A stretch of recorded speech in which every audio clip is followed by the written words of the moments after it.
ವಿಧಾನಸೌಧದ ಕನ್ಸ್ಟ್ರಕ್ಷನ್ ಹೆಂಗ್ ಶುರು ಆಯ್ತು? ಮುಖ್ಯಮಂತ್ರಿ ಕೆಂಗಲ್ ಹನುಮಂತಯ್ಯ ಬಂದ ಮೇಲೆ ರಷ್ಯನ್ ಡೆಲಿಗೇಷನ್ ಬಂದು ಆತನ ಮೇಲೆ ಪ್ರಭಾವ ಮಾಡ. ಅಲ್ಲಿ ಒಬ್ಳು ಲೇಡಿ ಹೇಳ್ತಾಳೆ, ಸರ್ ನೀವು ಬರೇ ನಮಗೆ ಯುರೋಪಿಯನ್ ಸ್ಟೈಲ್ ಬಿಲ್ಡಿಂಗ್ ತೋರಿಸ್ತಾ ಇದ್ದೀರಾ, ನಿಮ್ದು ಸ್ವಂತ ಕಟ್ಟಡ ಇಲ್ವಾ? ಶಾಸಕರು ಕೇಳ್ತಾ ಇದ್ದಾರೆ ಅಂತ ಎರಡನೇ ಪ್ರಭಾವ ಆಗಿತ್ತು. ಇವತ್ತು ಕೂಡ ನೀವು ಅಸೆಂಬ್ಲಿ ಹಾಲ್ ಹೋದ್ರೆ ಪಿಲ್ಲರ್ಲೆಸ್ ಸ್ಪೀಕರ್ ನೋಡಿದಾಗ ಏನಪ್ಪಾ ಇದು ಬಿದ್ದಿದ್ದು ಹೋಗ್ಬಿಡೋದು ಅಂತ ಹೇಳಿ ಕೆಂಗಲ್ ಹನುಮಂತ ಏನು ರಿಜೆಕ್ಟ್ ಮಾಡ್ತಾರೆ ಪ್ರಪೋಸಲ್. ಇಡೀ ರಾಷ್ಟ್ರದಲ್ಲಿ ಮೊಟ್ಟ ಮೊದಲೇ ಸ್ವಂತ ಕಟ್ಟಡ, ಭಾರತದ ಶೈಲಿಯಲ್ಲಿ ಸ್ವಂತ ಅಡ್ಮಿನಿಸ್ಟ್ರೇಟಿವ್ ಬಿಲ್ಡಿಂಗ್ ಯಾರ್ದಾನ ಆಗಿದೆ ಅದು ನಮ್ಮ ವಿಧಾನಸೌಧ.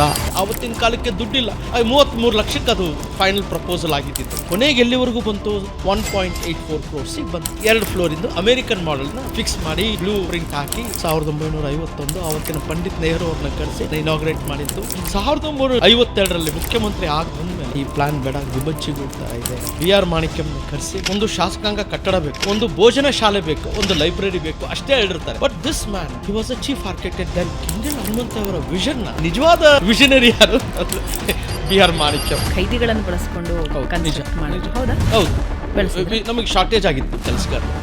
ಒಂದು 500 ಜನ ನಾವು ಖೈದಿಗಳನ್ನ ಎಲ್ಲರೂ ಕೂಡ ಆವತ್ತಿನ ಮಟ್ಟಕ್ಕೆ ನಾವು ಕೆಲಸ ಮುಗಿಸ್ಬೇಕಾಗಿತ್ತು. ಜೈನ್ ಮ್ಯಾನ್ಯುಯಲ್ನ ಅಮೆಂಡ್ಮೆಂಟ್ ಮಾಡಿ ಶಾಸನಸಭೆಯಲ್ಲಿ ಆ ಖೈದಿಗಳನ್ನ ಕರ್ಕೊಂಡ್ಬಂದು ಒಬ್ಬ ವಾರ್ಡನ್ ಅವ್ನಿಗೆ ಇನ್ಚಾರ್ಜ್ ಕೊಟ್ಟು ನಾವು ಕೆಲಸವನ್ನು ಅವ್ರಿಗೆ ಬಿಡುಗಡೆ ಭಾಗ್ಯ ಸಿಕ್ತು.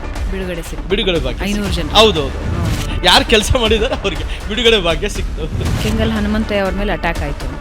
ಯಾಕೆ ಅಂತಂದ್ರೆ ಒಬ್ಬ ಖೈದಿ ಬೀಡಿದು ಭತ್ಯೆ ಕೊಟ್ಟಿಲ್ಲ ಅಂತ ಹೇಳಿ ಹೋಗಿ ಅಟೆಂಪ್ಟ್ ಮಾಡ್ತಾರೆ.